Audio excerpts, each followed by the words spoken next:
know I had Jenny? What? Yeah, round the back of the Blackwater camp. Dirty little thing, too, come to think of it. I wonder if Lenny knows. Don't tell him that. She could have been carrying Micah Bell the Fourth, for all I know. Shame. I am hopelessly inclined to believe him. If Jenny represented the gang's hope, the sign that everything was going to be okay, Micah is the exact opposite.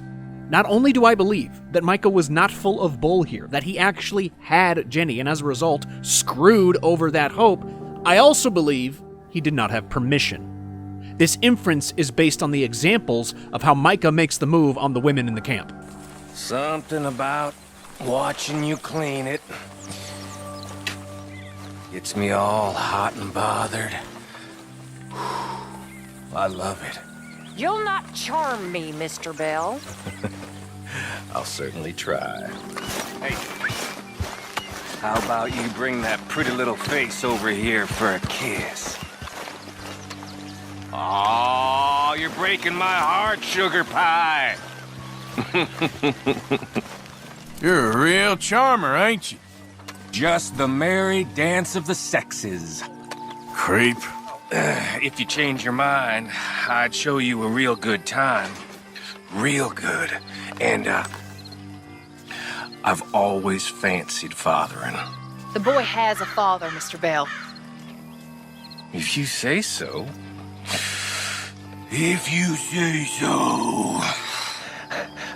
I'm not a monster, miss. No, of course you're not. You're not that interesting. Shots fired! Ain't no woman never told me nothing apart from make yourself scarce. As you can tell, Micah is patently unfuckable. He's only good for fucking over others, and that's about all the good there is. Everyone hates Micah. Inside the gang, outside the gang, and outside the game. You can look right enough when we hang him. Ooh. I mean, it won't be the biggest loss if... I'm so mean. You hear me? Look at this fool. Oh, I'm gonna enjoy this. Arthur! Oh, I should have antagonized him. God damn it. You gotta do something. Why? I always looked up to you, Arthur. Oh, shut your mouth. Mistake. I've lost so much honor because of this shithead. Wow. That's a run you off a cliff. But it's not the same kind of hate that Gen Z fans would give to a Kai Lang, or Gen X fans would give to a Jar Jar Binks, or generally everyone would give to Raiders of the Lost Story arc. Rey Skywalker. This is the Dolores Umbridge kind of hate. And Azula, a Joffrey, they're so good at being hateable. The fact that these characters are so hateable is why we love them so much. If this role wasn't separated from reality by the veneer of video game, Peter Blomquist might have been accosted for his performance. It's that good, playing someone that bad. Just the twisted parts of my brain is where I went into to come up with the character. There are hardly any instances of endearment, moments that make you like him. Practically everything he does is designed to make the player hate him. He endangered the life of Lenny because he got drunk on a dry town. He was half soaked before we even got there. Then we ran into some fellas. One of them Micah knew, drank some more. And this is supposed to be a dry town we're in too. And then he shoots one of them. I know how that goes. He forced the player to shoot up half the town, just for your precious guns. Precious they are. Even murdering his old friend's wife for bad measure. He advises Dutch to go through with Pearson's foolish idea to make peace with Colm O'Driscoll, which leads to Arthur getting kidnapped with no search party. No matter what the take, he always prefers direct violence. You'll ride with me? Always. Is it just you and me? No, we'll need one more, I reckon. I say Lenny. Not Micah. Well, that depends if you want a massacre or a payday. No, I wish that there was something I could do to make the two of you get along better. Well, that's easy. Make him change. Very funny. He antagonizes everyone at camp. Look at you fools sitting there waiting. Waiting on old Dutch to save your bacon once again.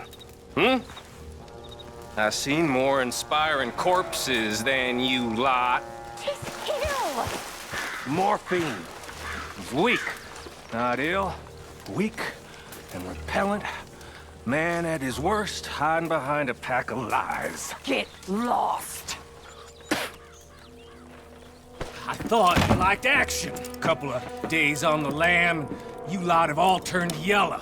Apart from you, of course. Shut up, Micah. I ain't never seen so many long faces. It's a disgrace. You're a disgrace. Rest of us out risking our necks so this degenerate man of the cloth can dissipate himself. Leave the morality to Dutch, Mr. Bell. I love Dutch, but he's too soft on the weak. We could almost leave now if we chopped half the dead wood. We ain't doing that. I mean, why the hell do we need a gaggle of girls who won't even fuck you if you put a gun to their head? I'm sure you've tried. Is it too much to ask?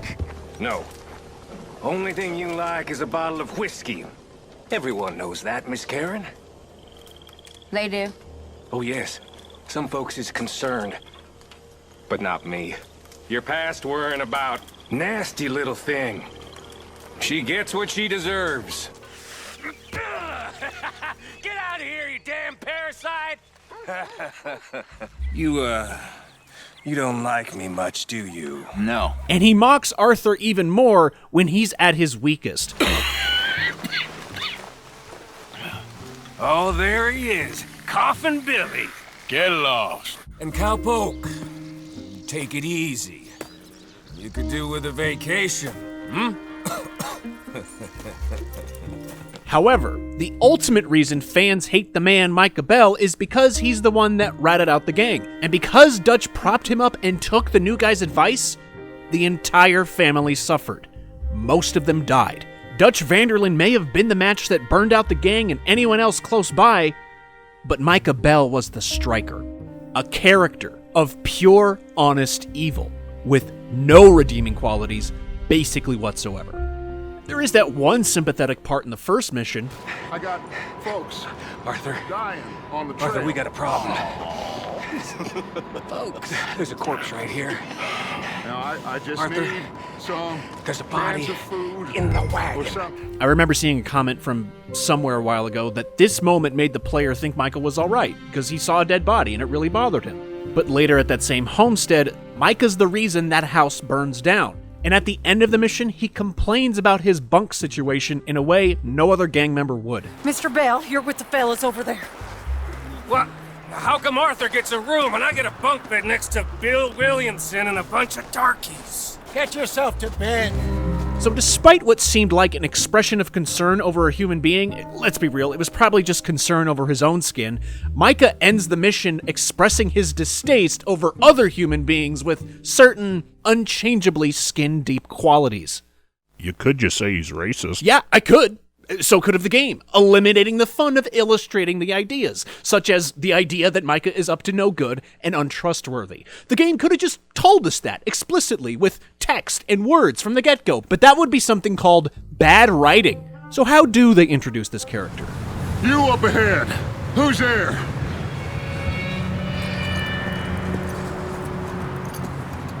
Micah. Gentlemen, Found anything? I think so. When we first played this, we were probably thinking, there's someone coming. Perhaps it's one of the mentioned men sent out to scout for shelter. So the cutscene began and we relaxed our hands, letting it play out without the minor stress of keeping up the pace. Dutch says, Micah, so we say, that's Micah, to keep track of the one of many couple dozen characters. It's nice, it's dramatic, it's memorable. But it's also subtle. Because on the first playthrough, you might not have noticed that before Micah becomes identifiable, he doesn't say anything. He waits 6 whole seconds before Dutch identifies him, and only then does he greet them back. Now, I know there's a lot of wind hitting a lot of trees, but Vanderlyn's voice was loud enough, close enough, and distinct enough for Micah to know that it's not anyone else. He does not mark himself as a friendly until Dutch said his name.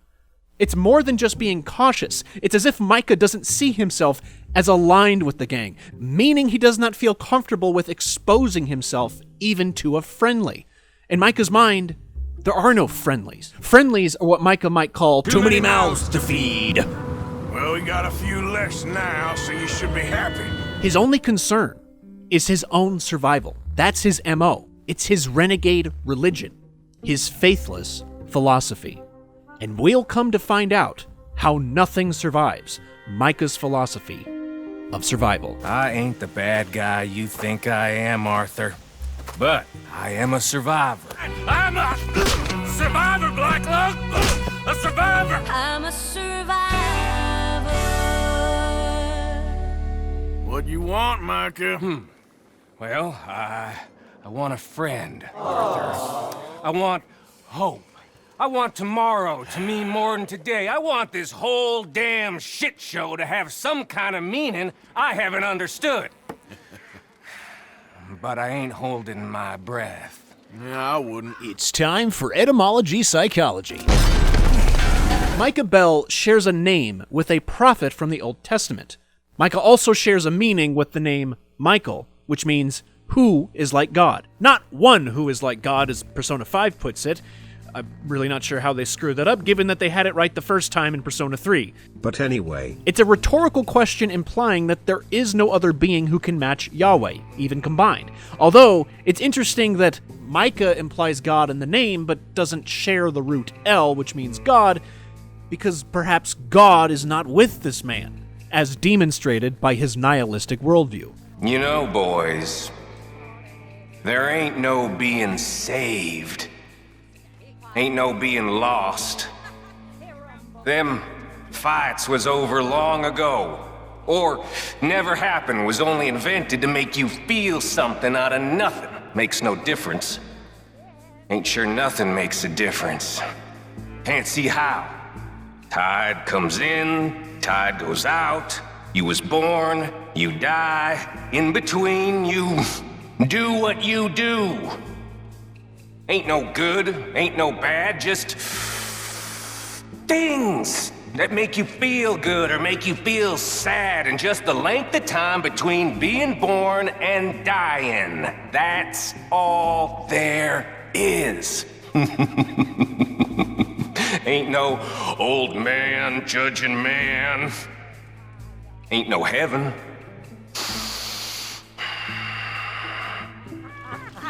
And maybe there is damnation.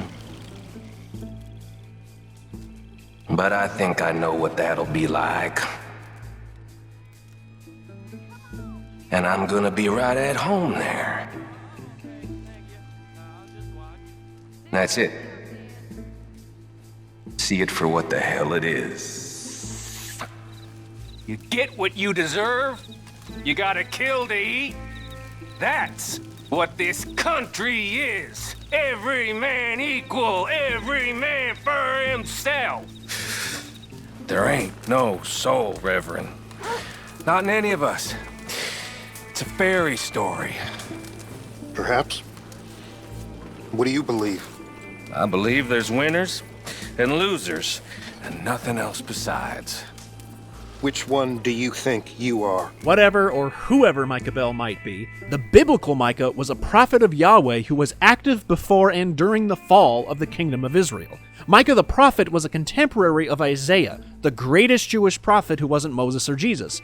But unlike Isaiah and the major prophets who were closely associated with the rulers and inner courts, Micah hailed from a small town closer to the Philistine lands than he was to Jerusalem, preaching to Israel as an outsider. The most relevant passage in the book of Micah that likely inspired the game starts in chapter 7 and goes till verse 6. Everyone was so corrupt and so awful that the best of men were compared to thorn bushes, and the best place to find enemies was among your friends and family.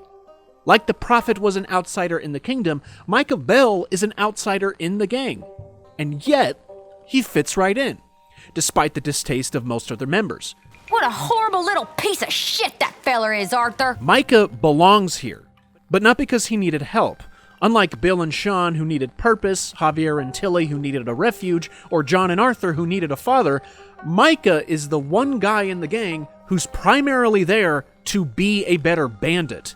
His unwelcomed but nonetheless accepted presence at camp serves as an indictment of Dutch's dreams thus far. His presence acts as a prophetic warning. As awful as robbery obviously is, Everyone here thinks that they're justified in what they do, so when they see someone especially awful, they try to disassociate and say, hey, I am not like that guy. Listen, I know we got off on the wrong foot, but I got no beef with you. I reckon we're a lot alike, you and me. Now, hold up there. What you're doing out here, you're going to need guns, you're going to need men. Oh, that. So Marston told you? It ain't a big show. I need calmness. If I take you, I might as well bring Micah along. Compare me to that oily turd again. You're a dead man. Fair enough. Just stay calm and do what you do best. It seems I'm best in mayhem. Sure, I'm no better than Micah. Yes, you are. Except in practice, they are. They are like that guy. They rob people. They kill people who fight back, all in the name of survival. Condense everything they do down to base actions and motives, and you find that no other gun-toting thief in the gang is any different from Micah. The best of them is like a briar, the most upright, like a thorn hedge. Even High Honor Arthur, the best man amongst us, is unavoidably a merciless murderer. But that's not all. That prophetic warning from the prophet Micah ends with a chilling diagnosis. For son treats father contemptuously, daughter rises up against her mother, daughter-in-law against her mother-in-law. A man's enemies are the men of his own household. His first name foreshadows his betrayal and the downfall of this so-called family. He's not the source of everything wrong with Dutch's gang. He's the one-way mirror reflecting everything wrong with the gang. The only way to see the guy on the other side is to get up close enough to not see yourself. To isolate all other details and ignore the broader picture. Micah embodied the final outcome for those who would stay loyal to Dutch. If not dead, then dead inside, living only to steal the lives of others. In their last few months, he was the painful reminder that the Vanderlyn gang as a whole was just as awful as Micah. Even Jack. I want to be a gunslinger when I grow up. And that was just his first name. What about Belle? Belle. This isn't like Shady Belle with an E, which refers to beauty. This is closer to a physical bell. Is it a bell that reveals to everyone, including the wolves, where the herd is?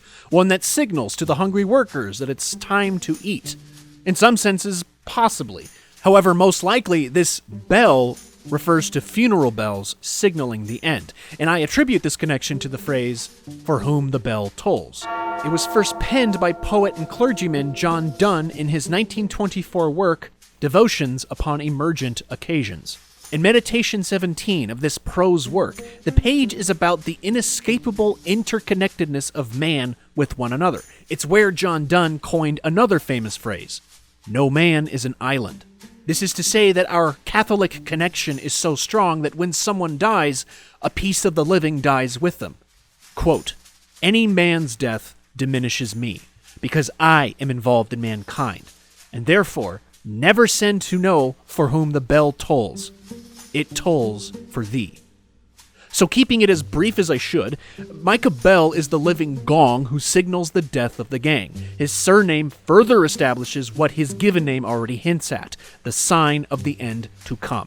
Of course, that's not all there is to his name. He's not the only Micah Bell. He's Micah Bell III. Old Micah Bell told me. That was my daddy. Micah Bell. Like his daddy, too. As much as he hates the gang family, his family tradition was to selfishly copy and paste the previous patriarch's name onto the son.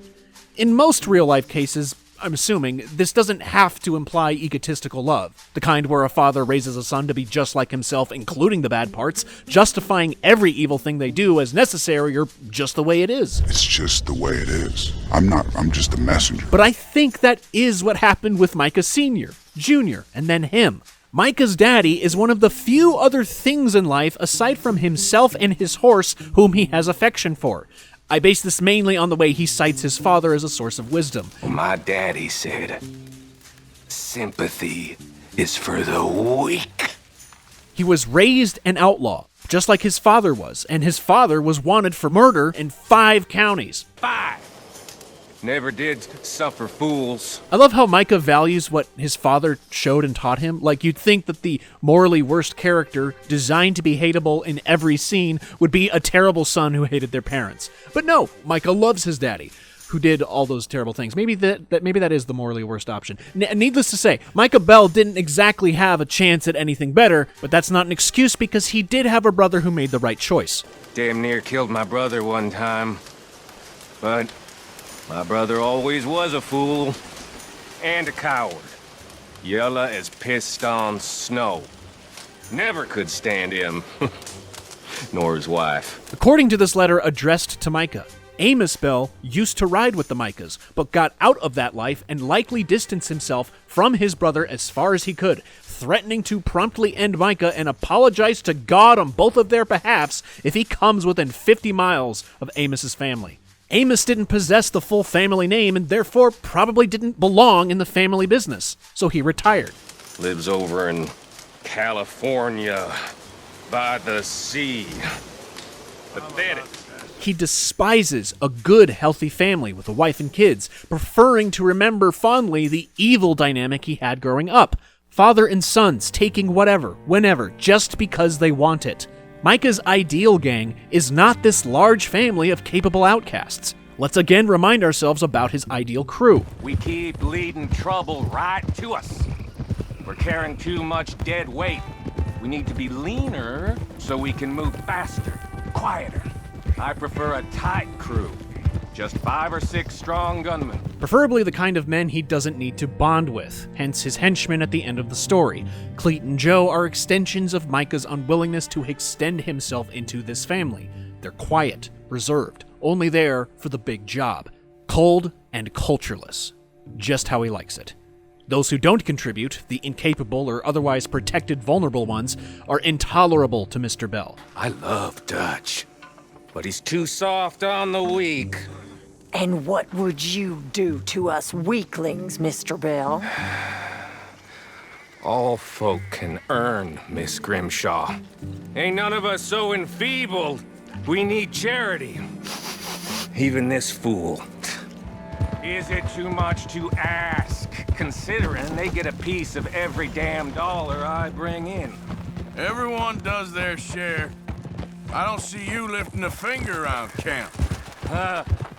Swanson does his share. Molly, come on.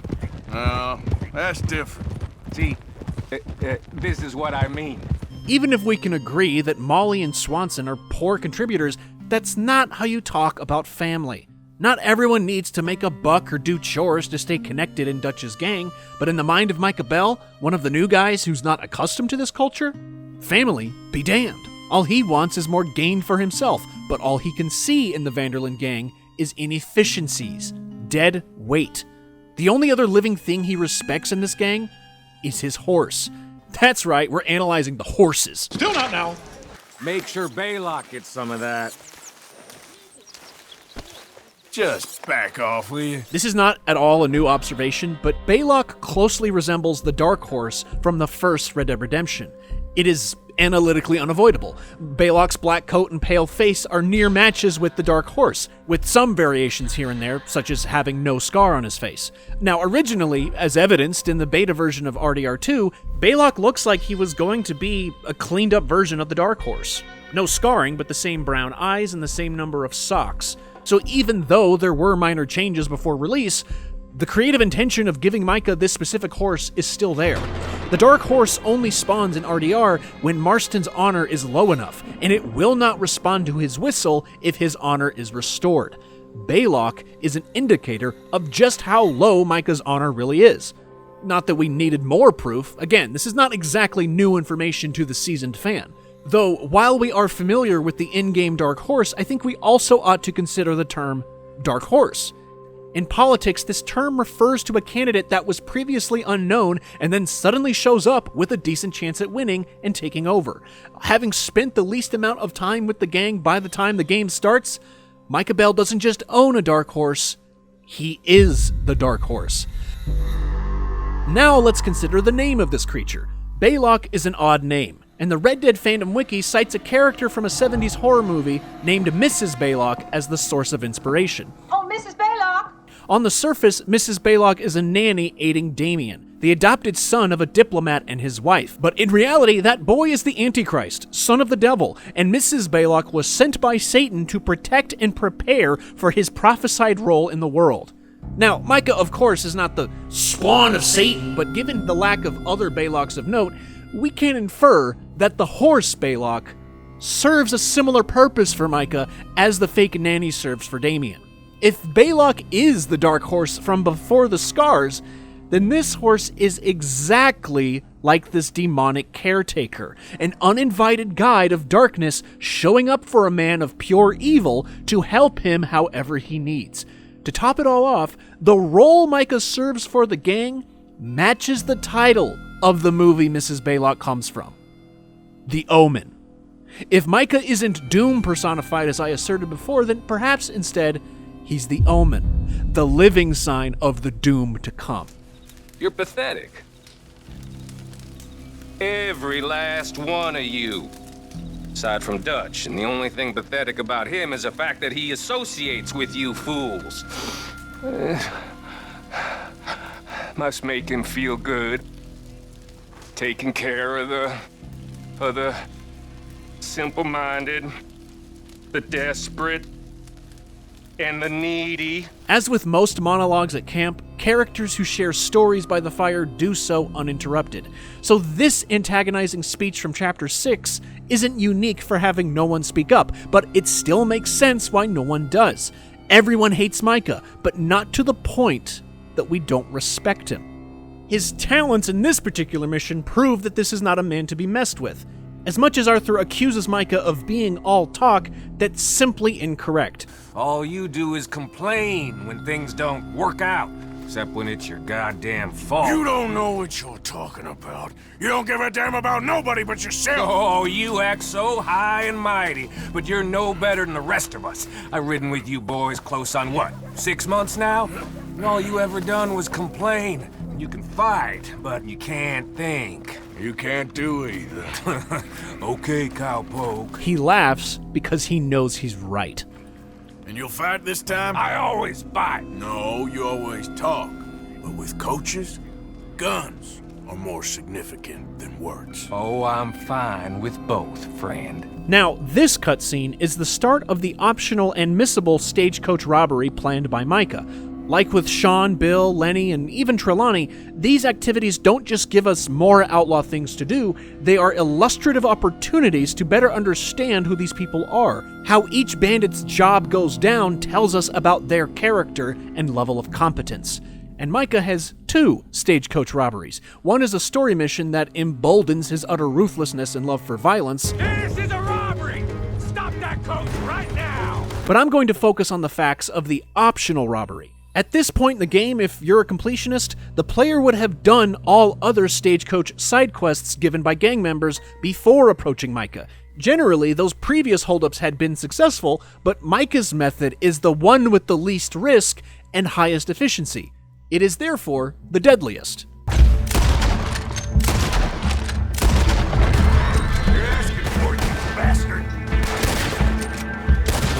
Arthur, Micah, and Bill had the lethal element of surprise, solid cover, and no interest in talking. It's cold, brutal, and it's super effective, more so than the plans of any other gang member, further reminding us that without the pleasantries, the rest of them are no different than Micah.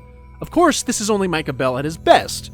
Well, his worst, but I mean when he's confident, on top of things. However, you see the real person when they're squeezed, when they're desperate for help, and when Micah isn't the top dog, he's kind of a bitch. Hello, old friend.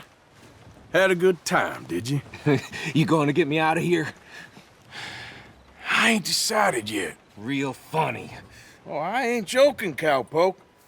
I heard so much bluster out of your mouth these last 6 months, and now I got an opportunity to watch you be silenced. Well, you gotta do something. Why? I always looked up to you, Arthur.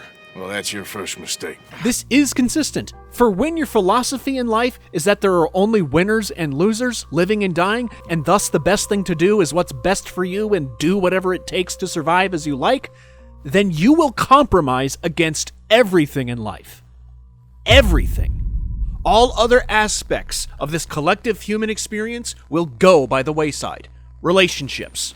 Seems old Micah was pretty close with Milton. What the hell are you talking about, cowpoke? You talked. That's a goddamn lie. Your actual opinion on a given topic. Evelyn Miller, of course. That old windbag. He's no windbag, son. He is a seer. He sees things that we don't know yet. I know, I'm just teasing. You're just afraid of opening your mind because you might not like what you find. You're probably right.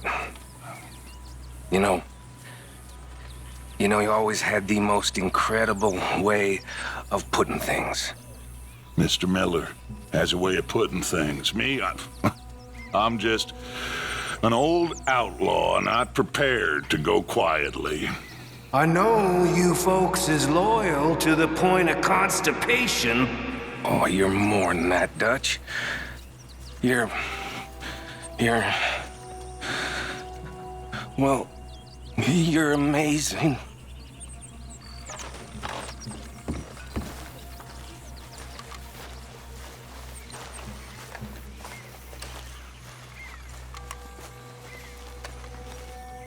What the hell is up with him? He must be after something. Slimy bootlicker. You will even compromise your own standards. I prefer a tight crew. Just 5 or 6 strong gunmen. He's up in Mount Hagen. You got a whole gang now. Here they come. More of them. More men. There's a camp here. It's not big enough. Micah rides with 10, 20 guys. He's a hypocrite on all other principles because he's not a hypocrite on this one principle. My survival at all costs. He was that way before he joined the gang, and he was just the same when what was left of the gang finally removed him. He had all the money. It's just here. Come take a look. And then he didn't. He didn't need Dutch to inspire him. He needed Dutch to admire him, to use Dutch to get what he wanted. I'll go back to Blackwater and get the money. All our money lost back in Blackwater. If you and I can slip out to Blackwater, we don't cut and run now, head back to Blackwater. No. Why not? Because. What about the money in Blackwater? We're just gonna leave that behind? Forget that. It's gone. You all talk like it's the only goddamn money in the world. Why does everyone want to go back to Blackwater? The site where everything went wrong. That's where he wants to go. That's where he wants to keep dragging the gang toward. Back to the failure. Back into the clutches of the government. Back to the ambush? If we go all together, we're doomed. I know. Of all the questions to ask about Micah Bell, the one who betrayed the gang by snitching to the Pinkertons, there's one question that fans have been debating since release. At what point did Micah become a rat? Was he already a traitor, or did he turn traitor as Milton said? We offered you a deal, Mr. Morgan. You should have taken it. I'm a fool, Mr. Milton. Not all you boys have quite so many scruples. Old Micah Bell. Micah? You mean Molly? Molly O'Shea? Sweated her a couple of times, never talked a word, had to let her go. Micah Bell. We picked him up when you boys came back from the Caribbean, and he's been a good boy ever since. The surface-level reading of this scene suggests that Micah talked when the boys returned from Guarma, not before. Pointing the finger at Micah might be fun and convenient, but we must remind ourselves that not all the blame should be pinned on him. What's the ultimate reason the law kept ganking the gang? It's their own doing. Dutch's leadership, even when unaided by this man. There's no hint that Micah nor anyone else would have told the authorities about the Scarlet Meadows train robbery. The law just so happened to be there in force. Was that a setup? The law turned up real fast. I don't know. I don't think so. I'm starting to get nervous. Think they followed us from Blackwater? Maybe. They found me already near Horseshoe, but I think this lot was just locals. I hope so. As I see it, it makes more sense to take this moment at face value. Not everything gone wrong was a setup. Could have simply been the obvious sign from the forces that be that time is up for the outlaws. Similarly, it wasn't Molly that ratted out the gang right before the Saint Denis bank job, but it wasn't Micah either. That was the result of the gang going after Bronte. These were the basic consequences of their actions. Angelo Bronte stands between us and our future. You'll damn us all. Get out here! Get out here now! Someone must have squealed. Never should have gone after Bronte, Dutch. Given all that had happened, Arthur was right to say this. We've been on the run since you two fools went crazy in Blackwater. We barely escaped with our lives in Saint Denis. Now we got a rat. Well, Molly clearly talked, but who else? Maybe we pushed things too hard. Maybe time for folks like us is past. We don't need a rat. We got sloppier than the town drunk, and they know who we are, and where we are, and what we're doing. Nevertheless, there is a rat, and in spite of my assertion that those consequences had nothing to do with Micah's influence, I'm still going to argue something bold. Micah Bell was definitely a traitor, but was he always? Based on the following information, yes. Basically, yes. Micah Bell was always a rat. There's a nuance here, but it makes sense. I do not mean he was secretly talking with the Pinkertons the entire time. I mean that in Micah's hand, betrayal was always a card to play, especially true if you are threatened by the internal competition. Micah was always a rat in his soul since before Blackwater, but he officially became the rat after Guarma. Does that mean he did or did not alert the Pinkertons before the ferry? So, do you think it was a trap in Blackwater? That many men? Oh, they knew we were coming. Dutch believes that this couldn't have been the local law responding swiftly in force. It had to have been government-funded agents pouring out the woodwork based on some kind of tip-off. Nothing they had done prior to the ferry job would have garnered that much attention. Either the ferry was cursed, or someone talked before it went down. What is the evidence it could have been Micah all along? After the Strawberry jailbreak, Micah will linger in his own camp in Chapter 2. You know my feelings about that. Anticipating a stagecoach to rob so he can bring Dutch a peace offering, even though the boss doesn't seem to need one. And there's talk of hanging him. Here's hoping. Arthur, what? The fool brought this on himself. You know my feelings about him, Dutch. You think I can't see past his bluster to the heart inside? He is a fine man. No, I ain't saving that fool. I can't go. My face will be all over West Elizabeth. I am asking. He would do it for you. I don't think he would, but fine, all right. Regardless, the campsite has a damning detail that might be hinting that Micah's feelings for his boss are not mutual. On the ground, there's a piece of a wanted poster for Dutch Vanderland, dead or alive, $1,000. Why would Micah carry this around? Did he use this to track him down? Likely not, because Arthur wrote that Dutch met him in a bar someplace. It was by chance, not chase. But even if that was the case, why would he still have this poster at this time? Better yet, why is the bounty only for $1,000? I mean, yeah, that is a lot of money, but Agent Milton tells Arthur that his bounty is $5,000 for his head alone. I can't imagine Dutch at this time having a lower bounty than Arthur, which means that prior to the Blackwater Massacre, Dutch's bounty was significantly lower than what it was after the event. Even though there were only 6 months for Micah to know Dutch before Blackwater, the lower bounty generally suggests he's been holding on to this poster for a while. That's why I think, after learning about Dutch, Micah's suggestion to rob the ferry was a contingency plan for his original plan, which was to turn Dutch in. So he presents the ferry job as the main plan. Let me explain. I don't believe it. They knew we were coming, just like your ferry job in Blackwater. Ain't nothing like that. I suspect Micah really wanted to turn in that bounty, but then an opportunity arose that promised even more money. If they were successful in Blackwater, great. But if things turned sour, Micah could turn in the mastermind and still escape with considerable cash. Or maybe the idea was to get both? Get the money, steal enough from the gang, and then turn the boss in later for more cash. As I've mentioned, right before we meet Micah, Arthur can ask if it was a setup, and Dutch's reply shows his confidence that the law response was definitely not a coincidence. What if Micah had left a tip about the upcoming robbery to someone he didn't need a plea deal from? Maybe a scared dock worker or a government guy without a gun, someone who wouldn't be the kind of person to snitch to in desperation. That anonymous tip could have then made its way to the right ears, so they sent the Pinkertons to Blackwater to prepare for that day. Given the facts of Micah's character, this is more than plausible. Another note to literally pick up on in Micah's camp is the newspaper scrap, reporting that Micah Bell and Micah Bell had left a grotesque scene at a farm, 2 victims on display, but with a bounty of only $10. Unlike Dutch, whose bounty was 10 times larger, the Micah's Bell were petty and pathetic compared to the passionate preacher of a parasitic paradise. Perhaps jealousy was another motivation for Micah. He needed Dutch either out of the picture or beneath him, or even better, to have the philosopher of freedom adopt his philosophy of survival. Even if Micah wasn't talking with the feds from the beginning, I still think he was more than willing to betray them from the beginning. That must be why Micah's suggestion for a place to lie low— Micah told me of a place we can lie low. Look here.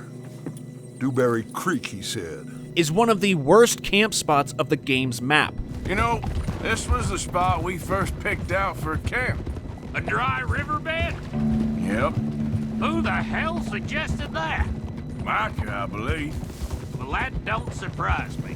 This creek would have left the gang on a not-so-solid low ground, fully exposed to the would-be snipers up the mountain and/or to the would-be ambushers in the trees nearby. Seems very open. Yeah, it does. Ain't sure to be the best in the rain, neither. As if Micah wants the gang to be caught, an outcome we come to figure out in Chapter 6. Figure out what? The plan. What was the plan in Chapter 6? To cause so much chaos that Uncle Sam would have too many fires to put out to notice the gang slipping away with the army's money. However, to be fair to Micah, this wasn't his idea. I thought so at first, or at the very least, thought he influenced Dutch to do this, but I have just now amended this script after paying attention to the rest of this missable scene from camp. As far as I can tell, we're penned in. Port, Saint Denis being watched.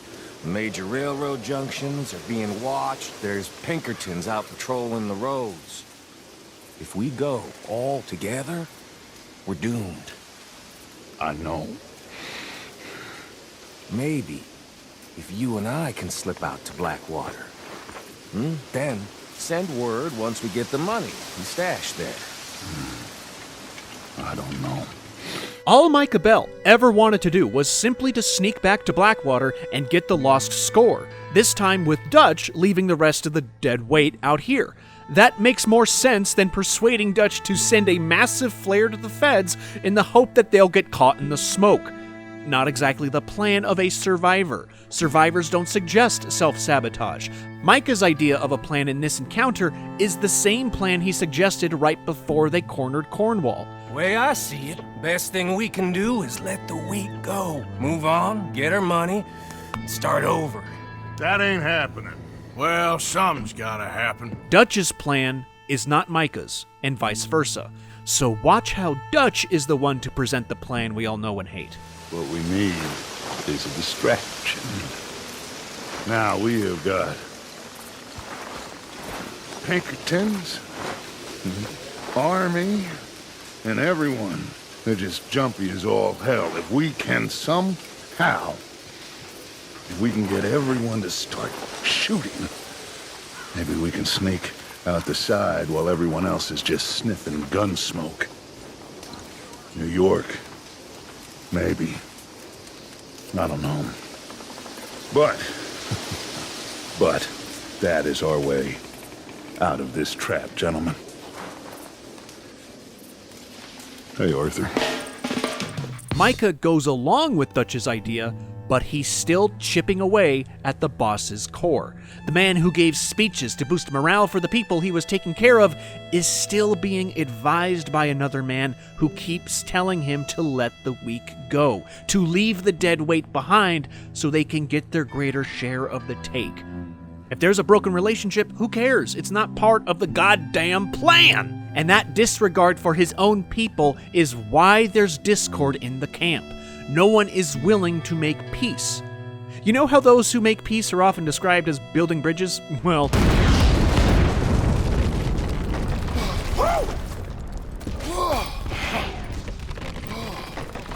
I guess old Dutch got all the smoke he wants. now I'm probably overreading it here, but it's worth it, because if I didn't mention this scene, I'd be amiss. Blessed are the peacemakers, for they shall be called... Hey, Molly, where's Dutch? Well, however it goes. That's one of the Beatitudes spoken by Jesus in the Sermon on the Mount, and the full quote is such: "Blessed are the peacemakers, for they will be called sons of God." Now, this kind of peace is not merely maintenance of the calm. It's the active restoration of relationships. That's what most Christians believe the Son of God himself came to earth to do: restore the relationship between man and their Creator. So anyone who also seeks this peace among people will be considered to be just like Jesus, a son of God. And that is why this line of thinking, as Arthur puts it, doesn't serve the Vanderling gang very well. I'm not sure all that line of thought serves you or me very well. That's because, Cowpoke, you are a man of profoundly limited intelligence. No doubt. On the macro level, the gang inflicts violence on all kinds of people. They're the opposite of peacemakers, they're peace breakers. But on the micro level, inside the gang, there's a rogue element that has been routinely discouraging concern for the weak, the needy, the ones who don't fight. Dutch used to care about these people. It used to be the excuse for everything. But his evil advisor actively reminded him of the real reason they rob trains and shoot people. It's to rob trains and shoot people. After months of that in your ear, how do you think you'd respond to this? They came and took Abigail.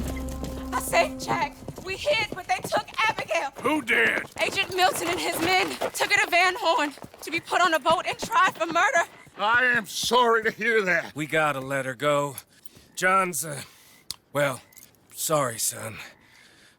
Without John, she's just bait. We got a bunch of money, Dutch. She's just a girl. They won't do nothing to her. But me and the boys know. Yep. We need to keep riding on this one, Dutch. You know it. Every man here knows So we it. just gonna let the boy be made an orphan? It ain't like that. What is it like? I wanna live, Cowpoke. When this is the only advice you hear, you will inevitably take it. I still got the choice, Dutch. It's just a girl.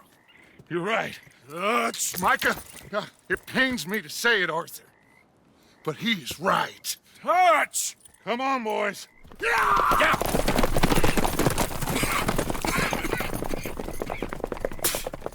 I guess that's that then. All them goddamn years. That's the moment Arthur finally admits the gang was gone. What was left of the body was still intact, but the soul was lost. The moment it was lost, however, I think happened off-screen. It's after when John is shot off the train and Dutch says he'll go after him, only to decide he's not worth it. Where's John? I tried. He didn't make it. That patrol killed him. We had to run. Come on, let's go before another patrol turns up. Ha! Ha! The man he raised since age 12 for nearly 15 years. Discarded. Dutch! John? You left me! You left me to die!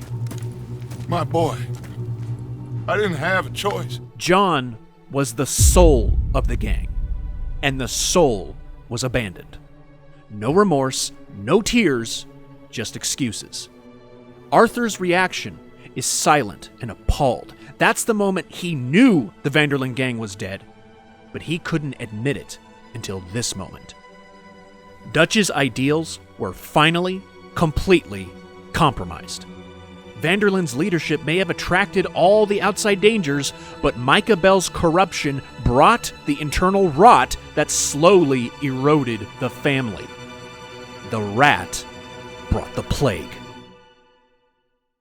That's why I think Micah was always a rat. He had treachery, the act of abandoning and or backstabbing your own people on standby, like a spare pistol in his breast pocket if he couldn't get to his main weapon, only to officially become the rat when he's caught by the Pinkertons, having no supplies and no gun when he got off that rowboat. For his own survival's sake, Micah made a deal.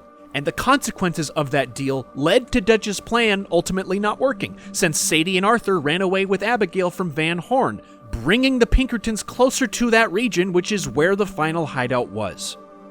Susan Grimshaw, always loyal to the cause, comes to her senses for a mere moment, only for Micah to shoot her the second she hears the Pinkertons are coming. Now! Who amongst you is with me? And who is betraying me? Are you serious right now, bro? Grimshaw was the backbone of the gang, the reason it kept running. And Micah is the final reason it stopped. He was the straw that broke the gang's back. Not the main reason, but the final reason. If there's a more accurate description, then perhaps Micah was always a snake and later became a rat. His philosophy of being a survivor is how the gang failed to survive. Dutch is still the reason why, but Micah is the reason how. Though I know it's easy to get caught up in the blame game, as if multiple parties somehow can't be responsible for the same results. Micah Bell was this demonic influence on Dutch, a devil on his shoulder, as I referred to him in the Beaver Hollow segment, a serpent that tightly wrapped around him, enticing him to descend deeper into self-destruction. Dutch might have eventually walked away, but it wasn't enough. The only way for the sons to remove this serpent from the father is for the father to decide he's done with it.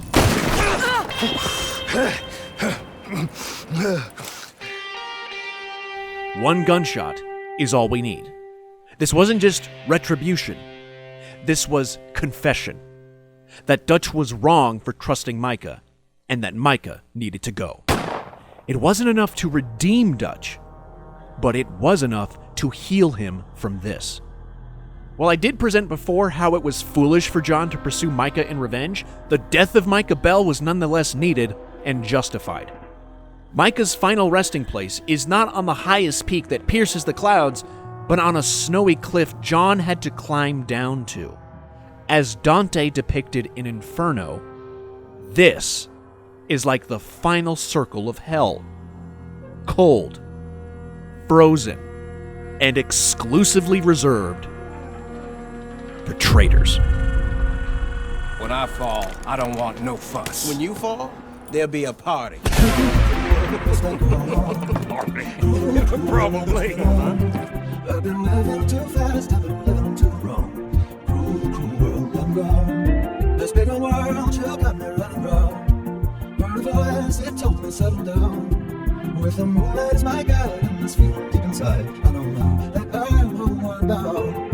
As I wander through the gardens, the whisperings they tell of the many before me who tried and fell, seeking fortune and ways to get to glory days, looking for a place in this old world.